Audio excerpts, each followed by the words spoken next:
testemunhar, mas Deus ele vai restringindo o poder. Ele vai fazendo tudo na medida da justiça. Então essa é a terceira fase. Metade da semana, o anticristo vai para Jerusalém e ele vai matar as testemunhas lá, vai desprezar o povo de Deus, não vai deixar que eles sejam enterrados, vai ficar podre mesmo, o negócio vai ficar feio, mas ele quer o desprezo total. Isso vai ser filmado, vai ser mostrado, o mundo inteiro vai ver. Pode ser que eles peguem os corpos e amontoem tudo num canto para diminuir o fedor, mas ele vai desprezar, ele vai zombar mesmo. É o próprio espírito de Satanás encarnado no seu filho.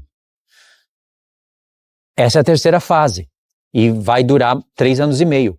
Na quarta fase, quando tocar a última trombeta, depois que todos tiverem testemunhado o que precisa ser testemunhado, e o mundo vê o que precisa ser visto, aí o Senhor vem, ele vai ressuscitar os santos. As 2 testemunhas vão ressuscitar. Pode ver que as 2 testemunhas lá ressuscitam. E tem um povo que dá glória a Deus. Elas ressuscitam dentro do segundo ai, e logo em seguida vem o terceiro ai e toca a última trombeta. Parece que elas ressuscitaram antes de tocar a última trombeta, mas não é. Você tem que entender que os corpos delas ficam estirados por 3 anos e meio. Não são 3 dias e meio aleatório. Ou seja, a informação das 2 testemunhas ressuscitando está dentro do segundo ai, mas quando ressuscita, se passaram os 3 dias e meio para se completar a última semana profética, e aí já é dentro do terceiro ai, né? Coincide. Então o terceiro ai vem para falar da ressurreição, de maneira que o segundo ai acrescenta sobre o primeiro e o terceiro sobre o segundo. No 6º selo, o Senhor dá informação para a gente que trombetas já estavam sendo tocadas. E no 6º selo, o Senhor vai até para o futuro, mostrando os santos diante do trono, sendo abençoados, mas tudo isso está dentro do 6º selo, nem abriu o 7º ainda. E o 7º selo vai acrescentar mais informações para a gente. Assim também acontece com os ais. Aí toca o terceiro ai e o Senhor acrescenta o resto que precisa acrescentar, porque o terceiro ai é a 7ª trombeta. A 7ª trombeta coincide com o 7º selo. Difícil, né? Difícil pensar em tudo isso sem um gráfico, sem pensar em trombeta por trombeta, selo por selo, mas é assim, as coisas são assim. E aí nessa quarta fase, agora é a vingança dos céus. O Senhor vem, ressuscita o seu povo e ele vem para se vingar. E por que é contado como quarta fase? Porque vai ter uma batalha. Ainda assim, o dragão, a besta e o falso profeta, eles vão soltar espíritos imundos da sua boca, como rãs, e eles vão convocar os reinos do Oriente para batalhar contra Cristo e a igreja. Se fosse só uma convocação, os reinos do Oriente não iriam entrar nessa batalha. Eles não são doidos. Vai entrar numa batalha contra alguém que está vindo do céu, mas quando as nações do Oriente virem que ali eles têm sinais, poder, eles vão acreditar que eles vão ser capazes de batalhar contra Cristo e a igreja. Porque é o engano de Satanás, né? Aliás, é algo que está vindo do céu. Eles nem sabem realmente se vai vir, eles vão estar preparados. Mas acontece que o reino da besta, nesse ponto, eles já vão saber que tem um Deus no céu, que tem um reino do céu, eles ouviram a palavra das testemunhas, então eles vão se preparar para uma batalha. No final das contas, o dragão sabe o que vai acontecer, mas o diabo quer arrastar o mundo todo para a perdição. Ele vai para o abismo, ele quer levar muita gente com ele. Então essa é a quarta fase. E os homens vão se atrever, depois de todo o testemunho dado, a batalhar contra Cristo e a igreja. Cristo e a igreja, eles vão pisar no lagar da ira de Deus, eles vão destruir todo esse mundo, eles vão capturar pessoas que ficarão vivas, estarão escondidas, pessoas que estarão marcadas com a marca da besta, mas não foram para a batalha. Essas pessoas vão ser capturadas, vão ser trazidas na presença de Cristo, vão ser julgadas. A besta e o falso profeta vão ser aprisionados, eles vão estar vivos, eles vão receber o julgamento e vão ser lançados vivos no lago de fogo, e esse grupo são os primeiros a inaugurar o lago de fogo. Essa é a quarta fase. E aí acaba tudo. E começa o reino de Cristo. Deu para entender? Então, na primeira fase, o anticristo está com poder ali. Ele começa a ser revelado, ele vai batalhar contra 3 reinos, ou seja, já começou guerra. As nações vão entrar em guerra, pelo menos ele com mais 7 contra 3, coisas horríveis vão acontecer. As nações vão contemplar isso. Segunda fase, ele vai tentar entrar em Jerusalém. Você vê que ele, lá em Daniel 11, Deus se aproveitando do conflito histórico entre a luta do rei do norte contra o rei do sul, lá no tempo da Grécia, conta histórias do futuro, porque elas se repetem. Muitas histórias se repetem de maneira semelhante. Então o Senhor aproveita disso, conta a história de novo, e aí você vê que nessa daí ele tem tormento, 3 nações não concordam com ele fica furioso, depois ele vai derrubar essas 3, ele vai mostrar que ele pode, entendeu? Só que lá, quando ele for para Jerusalém, ele vai quebrar a cara, porque Deus não vai deixar ele fazer o que ele quer. Isso ele vai persistir. 3 anos e meio depois, vem uma nova fase, que é a terceira, e essa é cruel. Nessa ele começa a matar os santos, ele começa a parar o testemunho de Deus, ele começa a fazer os homens pararem de profetizar, as testemunhas ficarem com medo de profetizar. Aí tem um evento muito importante, que acontece no intervalo entre a 6ª e a 7ª trombeta, o rugido de leão. Os santos vão se lembrar e eles não vão se acovardar, mesmo na face da morte, e eles vão profetizar, mesmo com a espada na garganta. E as nações vão ver, o mundo vai ver, o céu vai ver. São homens realmente dignos de entrar no reino. E essa terceira fase, ou seja, nessa terceira fase, ele é o abominável da desolação. Lembra, ele recebeu o poder e a autoridade de Satanás, recebeu o trono do dragão, vai estar no norte de Israel, ou seja, a Turquia vai ser o lugar de onde ele vai reinar, mas ele não começa na Turquia, ele começa no Oriente, mais para o Oriente. Ele se levanta na Babilônia, na antiga Babilônia, lá onde começou Nimrod, lá onde Deus chama de mãe das abominações da terra. Porque Deus havia limpado a terra de todo pecado, reiniciado a terra com Noé e seus 3 filhos, e as abominações da terra começaram com Nimrod, afrontando a Deus e enganando os homens. Isso é a mãe das abominações da terra, porque senão seria o quê? Jerusalém? Claro que não, antes de Jerusalém tinha abominações na terra. Então tem que chegar até o ponto onde realmente iniciou as abominações da terra. E se não for ali com Nimrod, Babel, ele que fundou Babel e tudo mais, teria que ser antes da era diluviana, e aí ia chegar onde? Em Eva? Não faz sentido. Então, tem uma história ali em Babilônia. Você vê que Babilônia, ela está constante na palavra, né? Babilônia se torna a Síria, depois se torna parte do Império Grego, depois se torna parte do Império Romano, Roma Oriental, agora é a Turquia, né? Antes disso foi o Império Bizantino, depois o Império Otomano, não é contado nas 7 cabeças, mas está na história. E tem Turquia agora, e vai ser no futuro o 8º rei, lá no norte, ou seja, sempre na Babilônia. E a 4ª fase da guerra é a vingança de Cristo e a igreja contra esse mundo. Compreenderam as 4 fases? Então o anticristo, ele vai de pouco a pouco. Primeiro, ele quer mostrar que ele pode hoje tomar uma nação. Ele pode chegar e sequestrar uma nação, praticamente. Porque hoje cada nação está estabelecida. Por mais que tenha guerra e as pessoas morram, depois a guerra passa, um novo presidente se levanta, pode ser que algumas leis mudam, mas a bandeira está lá, né? Igual, quase que não muda mais. A lei está lá, o país está lá, eles estão armados e estão, aspas, protegidos pela ONU. Mas o anticristo vai mostrar que a ONU é falha, que a ONU não manda no mundo, que ela precisa ser atualizada. E de fato, você vê, quando Hamas foi para Israel, a ONU não fez nada. Ela tentou, mas ficou calada, ela se omite.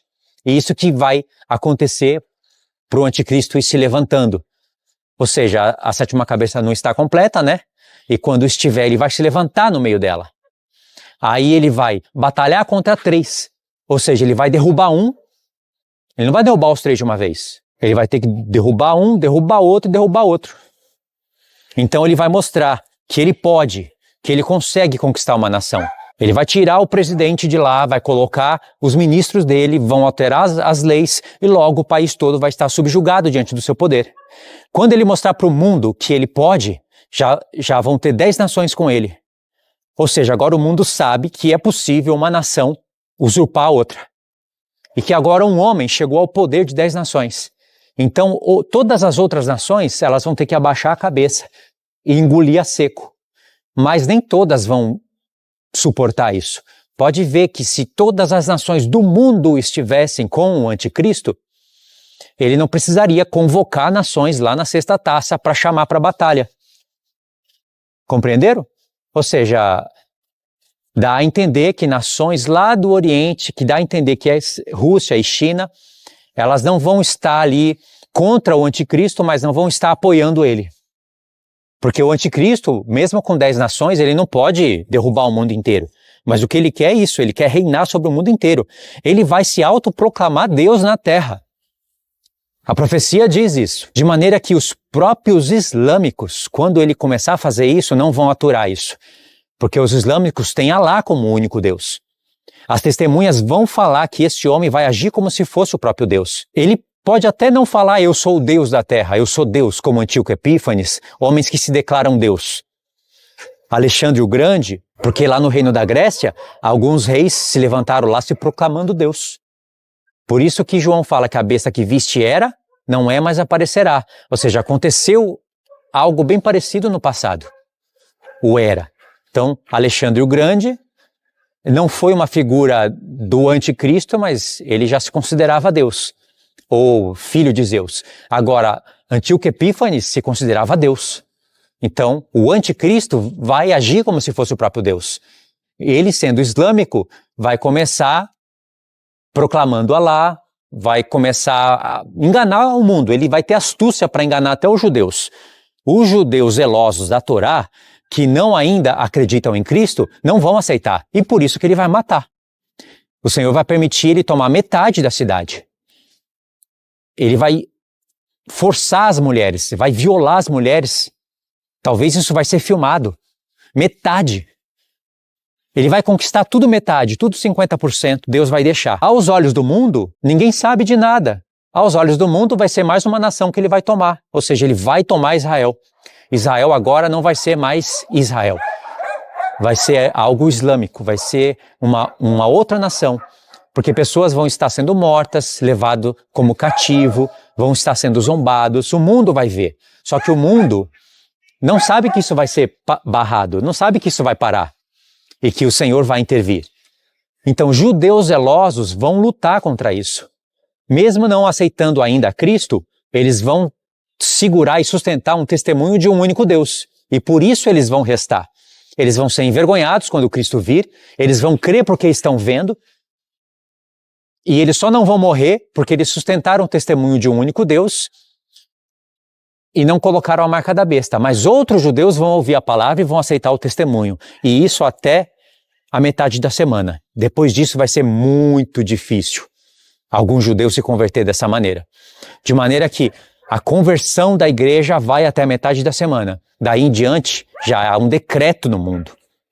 Ou seja, daí em diante não tem mais pregação do evangelho, testemunhas profetizando. Daí em diante é só o recado para não adorar a besta, para não colocar a marca, não adorar a imagem, nem o número do seu nome. Então o mundo vai achar que Israel vai ser tomado. Ele já deu um exemplo. Ele já deu 3 exemplos. Só que isso não vai acontecer. Aí então você vê que a intenção dele mesmo, o que ele quer é tomar Israel. Ele consegue tomar nações poderosas, mas não consegue tomar Jerusalém. E isso deixa ele enfurecido. E ele não consegue tomar Jerusalém porque Deus não permite. Porque Deus não vai destruir a cidade que é chamada de cidade do grande rei. Deus não vai destruir a cidade que Jesus, quando esteve aqui, chamou de cidade santa. E a cidade que ele tem promessa de restaurar. Deus não vai deixar o diabo tomar o que Deus escolheu na terra. Porque profecias vão ter que se cumprir. Satanás um dia quis tomar Jerusalém do alto. Ele não conseguiu. Ou você acha que a rebelião lá no céu, para ele quase dividir o céu, foi para quê? O que você acha que Satanás queria lá no céu? Tomar o trono, reinar, ser adorado. Ele foi expulso de lá. E aí Deus fez uma réplica para provocar ele aqui na terra. Vocês não sacaram? Deus escolheu aqui na terra e chamou de Jerusalém. E começou a dar formas para ela que parecia com a do céu. Era um tabernáculo móvel, andava para lá, para cá, né? Conforme a nuvem guiava. Depois entra Josué, a nuvem para, aí é Josué que vai levando o tabernáculo para lá e para cá. Isso vai até os dias de Davi. Aí Deus dá uma planta para Davi, e Davi pega essa planta e dá para Salomão edificar a casa e fixa em Jerusalém. Aí Satanás falou, pronto, agora tem uma Jerusalém aqui na terra. Olha aí o formato dela. Olha o Santo dos Santos, é quadrado. Eu quero, e agora eu quero. Esse daí eu vou querer, lá no céu eu não pude, agora aqui eu quero. E aí Deus vai dando formas para ela. Entenderam isso? Então Deus não vai dar esse gostinho. Muitos hoje estão aliados com o espírito do anticristo e querem que Jerusalém seja destruída. Querem que judeus morram. Na verdade, eles não declaram isso como o Hamas, como esses grupos terroristas declaram, né? Mas eles declaram teologicamente. Há uma maneira de você ser antissemita e querer que judeu morra teologicamente. Porque se a pessoa acha que Jerusalém vai ser destruída porque vai vir do céu e que se judeus não aceitarem a Jesus vão ter que morrer, ele não pode estar contra a vontade de Deus. Ele vai ter que falar, vai ter que morrer mesmo. Então, teologicamente, eles incitam outras pessoas a detestarem promessas, a fazerem tudo que é abominável aos olhos do Senhor. E essas pessoas, cedo ou tarde, vão colher todas essas obras. Porque quem odeia Jerusalém vai sofrer as consequências. Quem não ora por Jerusalém não vai prosperar. E quem induziu a muitos a não orar por Jerusalém vai sofrer consequências graves. Porque só vai haver paz no mundo quando houver paz em Jerusalém. Orar por Jerusalém, interceder por Jerusalém, não é igreja. Quando Deus quer falar para você orar pelos seus irmãos e que a paz seja o vínculo entre nós, o texto é claro.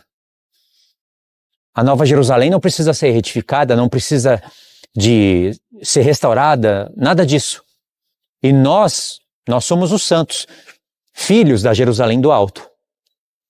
Sim, nós precisamos ser restaurados, estamos sendo edificados para tomar a forma da Jerusalém do Alto, mas os textos que falam de Sião e de Judá e de Deus, quando Deus fala em Zacarias 2, eu vou escolher Jerusalém outra vez e ela vai habitar no seu mesmo lugar, lá em Zacarias 12 também, e Deus é enfático, ele não está falando nem do alto e nem da igreja espiritualmente. Ele está falando do local mesmo. Por isso que ele dá localizações, fala da porta do peixe, dá todas as regiões para mostrar que é algo da terra. As profecias são claras como a luz do dia. Então, quando pessoas olham tudo isso e querem anular isso, elas não estão sendo guiadas pelo Espírito de Deus, mas pelo Espírito do Anticristo, que vai usar a Bíblia, vai falar de salvação, vai pregar o amor de Jesus, porque é isso que é uma transfiguração. Se uma pessoa nega toda a Bíblia, nega Deus, nega Jesus, nega a salvação, então não tem como ela ser transfigurada em ministro de Cristo e ministro de justiça. Para ela estar transfigurada, ela não pode negar tudo. Compreenderam? Então aqui estão as 4 fases. A Terceira Guerra Mundial em 4 fases. Eu acredito que ela dura cerca de 10 anos, porque são 7 anos, sim, de tribulação. E a partir da metade da semana, grande tribulação. Mas a tribulação já começa no início. Porque o mundo vai sofrer consequências. A tribulação não é só para Israel ou o povo judeu. O epicentro da grande tribulação vai ser lá. Mas o mundo sofre consequências. A palavra de Deus fala, e haverá angústia entre as nações. É que as pessoas não param. Essas pessoas pré-tribulacionistas não param para pensar nas trombetas, no efeito que elas vão causar no mundo. Então, sim, início da semana, tribulação. Na metade da semana em diante, grande tribulação. Só que antes disso, o anticristo começa a pôr guerra no mundo. Está envolvido ele, 7 nações e mais 3. Não é o mundo inteiro envolvido e como não tem trombetas caindo do céu, então não é grande tribulação. É guerra, são momentos difíceis, mas o negócio fica feio mesmo quando as trombetas começam a ser tocadas. Porque você parou para pensar já? O que acontece se Deus começa a ferir terça parte da terra? Terça parte da terra, terça parte do mar, terça parte das águas. Vocês não pensaram o que acontece se somente o Sol perde a terça parte do seu brilho? Afeta a Lua. E aí, afetando o Sol e a Lua, afeta a Terra e o mar. Só isso já causa um dano no mundo. Imagina se você somar a quarta trombeta com as outras três. Por isso que a partir da quarta trombeta, o Senhor chama as três últimas de três ais.